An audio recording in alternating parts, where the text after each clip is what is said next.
तो जो भक्त भगवान शिव के ऊपर बेलपत्र अर्पण करना चाहते हैं, वो माना जाता है कि 11 की संख्या में अगर आप भगवान शिव के ऊपर बेलपत्र अर्पण करते हैं, तो शुभ फल की प्राप्ति होती है। तो 11 की संख्या का क्या महत्व है और इसका मतलब प्रमाण क्या है?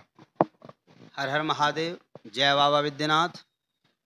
बेलपत्र शंकर भगवान को प्रिय है, क्योंकि बेलपत्र जो है वह 3 दल का होता है। भगवान शंकर भी त्रिगुणाकार हैं। यह जो बेलपत्र शंकर भगवान को चढ़ता है, वह बेलपत्र जो है वह प्रमाणित मंत्र के साथ चढ़ता है। त्रिदलम त्रिगुणाकारम त्रिनेत्रम च त्रिधायुधम त्रिजन्मं पाप संहारम बिल्वपत्रम शिवार्पणम। बिल्वपत्र शंकर भगवान को अति प्रिय है और बिल्वपत्र 3 दल का होना चाहिए, कटा फटा नहीं होना चाहिए। वह बिल्वपत्र शंकर जी को अति प्रिय है। अब रही बात 11 बिल्वपत्र, तो शंकर भगवान को रुद्र कहा जाता है। रुद्र जो हैं वह एकादश हैं, एकादश रुद्र। इसलिए एक एक बेलपत्र, एक एक रुद्र को एक एक मंत्र से यदि आप चढ़ाते हैं तो शंकर जी के पूजा का पूर्ण फल प्राप्त कर लेते हैं।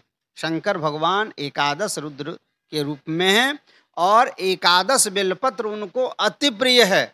आप सामर्थ्य के अनुसार 108 नामों से 108 बेलपत्र भी चढ़ा सकते हैं, उसमें प्रतिबंध। लेकिन 11 बेलपत्र से कम यदि आप चढ़ाते हैं तो आपकी पूजा अधूरी मानी जाती है।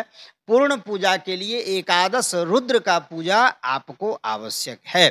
इसलिए एकादश की संख्या जो है वह शंकर भगवान को अति प्रिय है। अब दूसरा प्रमाण यह है कि 1 और 1 संख्या सबसे बड़ी है। 1 तो एक संख्या को जोड़ा जाए, आपको 1 से 1 बढ़ करके पुण्य होता है।